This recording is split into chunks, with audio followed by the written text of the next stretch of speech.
Welcome to this explainer. I want you to picture a scenario that is probably intimately and maybe uncomfortably familiar to you. It's late at night. The world outside your window has finally gone completely quiet.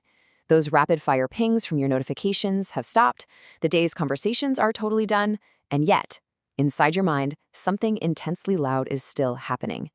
You're lying there in the dark and suddenly a totally random conversation from 3 days ago forcefully shoves its way to the front of your consciousness.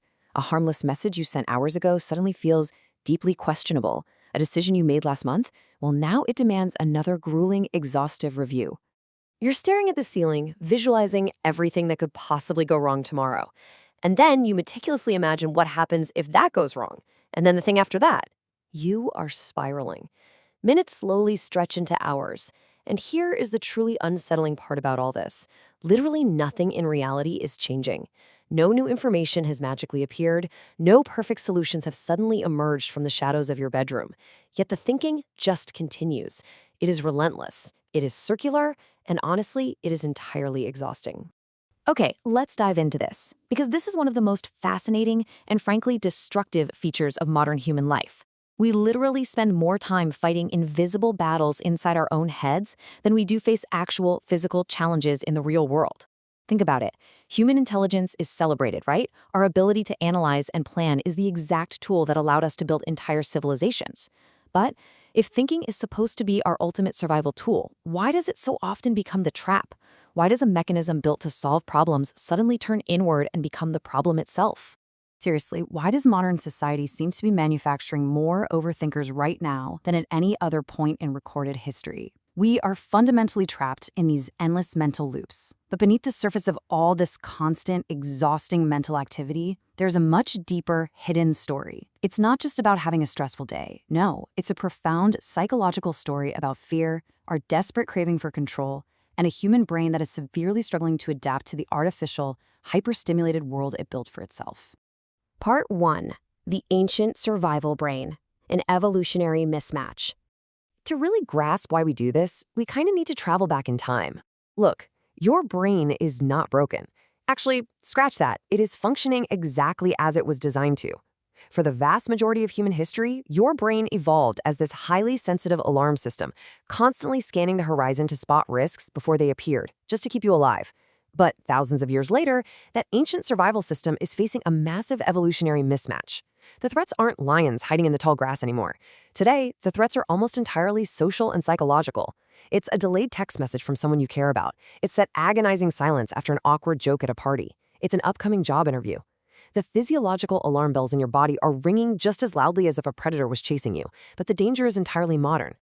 Your brain still treats uncertainty as a literal life-or-death scenario that demands your absolute, undivided attention. But here is the critical difference, and this is key.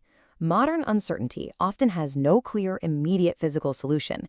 I mean, you can't outrun a delayed text message, right? You can't throw a spear at an awkward social interaction. And so, the mind just keeps searching. It keeps looping, falsely believing that if it just thinks long enough, if it just analyzes that embarrassing memory from every conceivable angle, certainty will eventually magically appear. But spoiler alert, it rarely does. Part 2. The Modern Information Trap. A society addicted to mental activity. We basically exist in a perfect invisible trap. In the past, human beings had highly limited information, limited choices, and limited points of comparison. Today, the mind is simply never given permission to rest. The average person right now consumes more raw information in a single day than previous generations encountered in weeks. Moments of actual silence have almost completely disappeared from the human experience. Waiting in line at the grocery store instantly becomes scrolling. Riding in a silent elevator for 10 seconds? Scrolling. Eating a meal alone becomes just another opportunity to consume more data.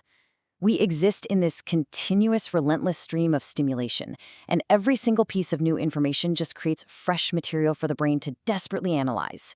Have you ever noticed that 10 people can give you a compliment, but if just one person criticizes you, that single piece of criticism is all you hear echoing in your head for days? That right there is the negativity bias. Evolutionarily speaking, ignoring a compliment wouldn't kill you, but ignoring a physical threat definitely would. So your brain became exceptionally skilled at preserving uncomfortable experiences. But today, the tragedy is that the brain completely confuses the endless mental repetition of an embarrassing memory with actual problem solving. It thinks it's helping you. Part 3. The perfectionism paradox. Why smart people often overthink more. We so often wear our overthinking almost like a badge of honor, right? We kind of mistake it for deep intellect or meticulous planning. But an intelligent mind is highly capable of recognizing complexity.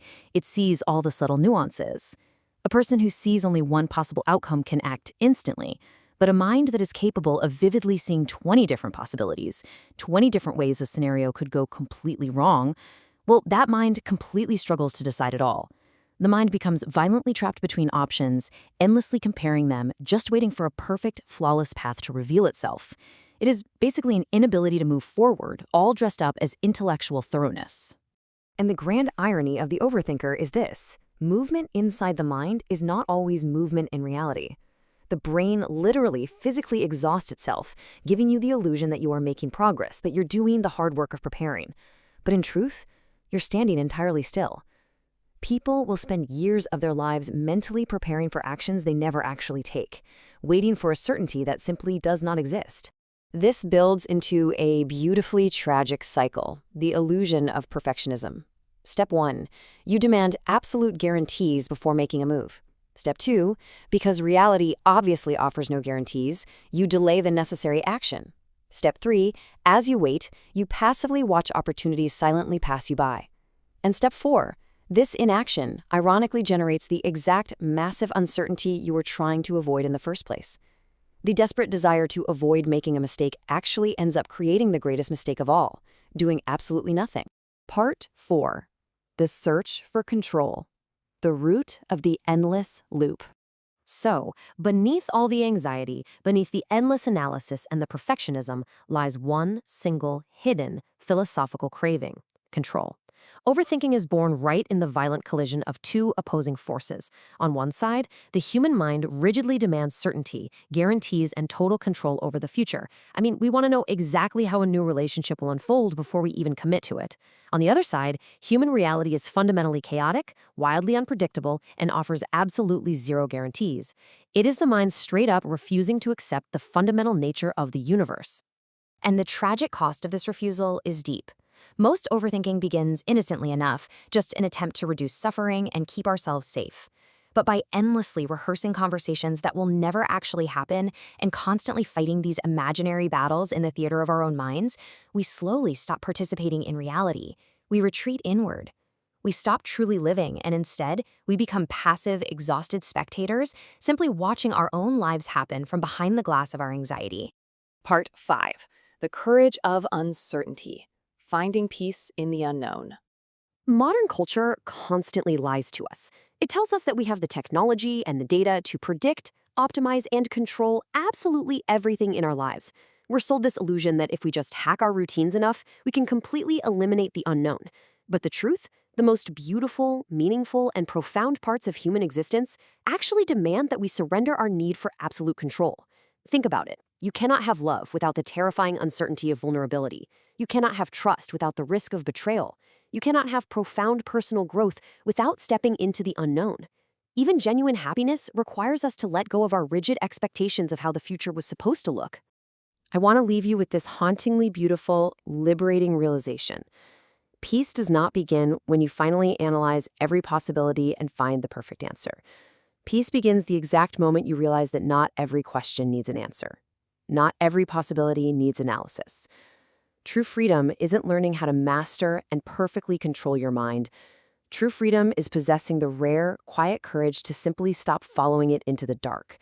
In a world addicted to endless mental noise, knowing when to walk away from your own thoughts might just be the ultimate survival skill.